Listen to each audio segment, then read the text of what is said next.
We will continue our study of the ancient Greek civilization. Remember, the area of the ancient Greek civilization was larger than the present-day country of Greece. Do you remember the names of the three seas that surrounded ancient Greece? Black Sea, Aegean Sea, and the Mediterranean Sea. Do you remember what a city-state is? It's an independent city and the surrounding area it controls. Today's read aloud is called Mount Olympus Part 1. Let's take a look at the chart for the ancient Greek civilization. Do you remember what jobs they had? They had farming, shepherding, and seafaring. Today you will learn about the religion of the ancient Greek civilization. Let's take a look at some vocabulary words in our reading today. The first word is longingly. This means with great longing or desire. The next word is massive. This means very large, heavy, and solid. Our last word is summoned. This means called forth or requested to come. One of the parts of a civilization is religion, or a set of beliefs and practices. People in ancient times often developed religions as they looked for explanations of how things came to be or how things happened in nature, such as thunder and lightning, the tides of the ocean, or the seasons. The ancient Greeks believed in beings called gods and goddesses.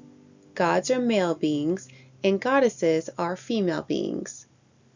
Greeks believed that the most powerful of these gods and goddesses lived in a palace on the very top of Mount Olympus, the highest mountain in Greece. The ancient Greeks believed these gods and goddesses were ruled by a king named Zeus and a queen named Hera, and that they each had a different power or skill that explained how something came to be or how something happened in nature. These gods and goddesses were also believed to be immortal or able to live forever. Let's begin. The day began delightfully, of course. Every day began delightfully on Mount Olympus, for it was the home of the gods. Because these gods called Mount Olympus their home, they were called the Olympian gods. Sometimes they enjoyed roaming on Earth, which is where the gods could be found at this moment, all except Hermes and Apollo.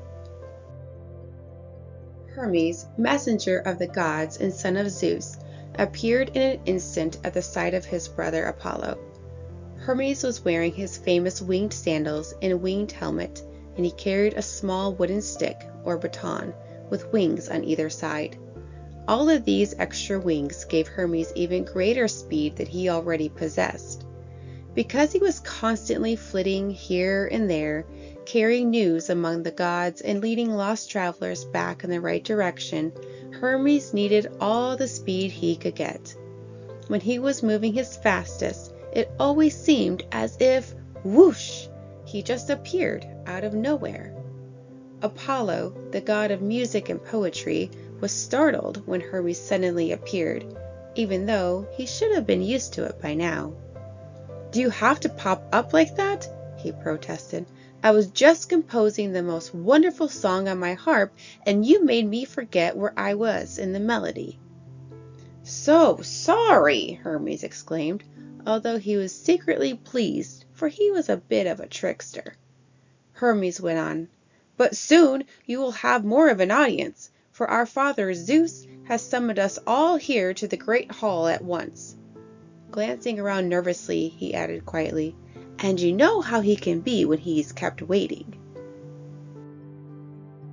Hermes looked at the harp he had given to Apollo long ago, made from the shell of a large tortoise with strings stretched across it. "Still, I can stay for a moment if you would be kind enough to play whatever you were working on." He sat down on a thick cushion on the floor. Apollo smiled, and because he was also the god of light, his smile could truly light up a room. "I would be delighted," he said, and his fingers ran so swiftly across the harp strings that they seemed almost liquid. As always, the song was so beautiful that anyone listening would think it must be the best song that could ever be played. That is, until Apollo played the next one. Hermes actually sat unmoving, which was quite rare for him, and at the end of the song he sighed. Then he was gone, his parting thank you hanging in the air. Apollo thought, "That boy must learn to slow down." Hermes had already left behind the high cloud-covered mountain, and he was settling down into a lush green forest below. Here Hermes was especially alert, for he was searching for the greatest of hunters, or rather huntresses, his sister, the goddess Artemis. If anything could travel as quickly as Hermes, it would be one of Artemis's arrows, for she was the goddess of hunting, wilderness, and animals. Hermes could hear the crashing and crackling of branches as something large broke through the trees nearby. Suddenly, a great antlered stag burst through the bushes not 5 feet from Hermes, panic in its eyes as it saw him. Turning, the stag disappeared from the little clearing as suddenly as it had arrived. Hermes had only enough time to think, "How graceful!" when 2 huge hounds leaped from the bushes, ready to follow the stag. Hermes simply held up his wooden baton, and the 2 dogs stopped at once, lying down before him, panting. A moment later, their mistress Artemis appeared. Disappointment showed on the goddess's face at losing the deer she had been hunting. At such moments, Artemis could be cruel, but when she saw Hermes, she smiled, for she was very fond of him. "I wondered why the hounds had stopped," she said. "I'm afraid that you will have to stop also," Hermes replied. "Our father Zeus has summoned us to come to Mount Olympus as quickly as possible." At once, Artemis placed the arrow she had been holding into the quiver she wore over her shoulder. "I will leave right away," she said, but as Hermes flew off again, he saw her looking longingly at the bushes where the deer had disappeared. A minute later, the messenger god hovered in midair, high above the sea that surrounded Greece, and which held hundreds of islands of all sizes. With eyes as sharp as one of Artemis's arrows, Hermes shot through the ocean waves. Weaving among a dozen dancing dolphins, he came to rest next to the massive shoulders of his uncle Poseidon, the god of the seas, and of all that crosses the seas. Poseidon's long white beard moved like sea foam in the water as he turned and spoke. "Hermes, you are welcome here," he boomed out in a mighty voice, and Hermes remembered that Poseidon, brother of Zeus, could make the earth shake, for he was also the god of earthquakes. Pointing his great trident, a 3-pointed pitchfork, which he sometimes used to stir up the waves of the sea god said to Hermes, "Watch me." So the 2 gods watched as the dolphins swam in smooth wide figure eights, and massive whales rose up from the depths to swim through the loops of the dolphins' design. When the show was over, 100 octopi jetted in front of the whales and dolphins, shooting black ink from their bellies as a sort of closing theater curtain to end the performance. Poseidon roared with laughter at this surprise ending. Then, turning to Hermes, he asked, "What brings you here, nephew?" Hermes replied, "Zeus asks you to come with all speed to Mount Olympus." "I shall go at once," he said. But before he set out to see his brother, Poseidon took the time to thank the dolphins, whales, and octopi for their performance. When he finished, Hermes was already gone. "It is wonderful how he does that," Poseidon thought. In the sky high above him, Hermes was already seeking out another of the gods. Suddenly, a lightning bolt split the air only 10 feet from the messenger god. This was followed by a deafening crash of thunder. Zeus was getting impatient. Hermes called upward, "I am moving as quickly as I can, my lord." The messenger of the gods hurried on his way. You will hear the rest of this story in the next read aloud.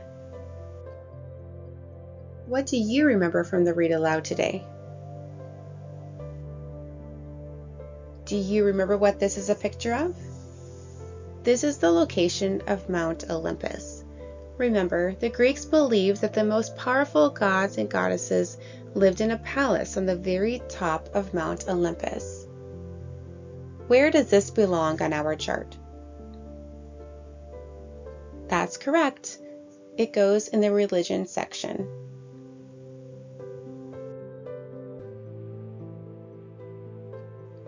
Here are some discussion questions.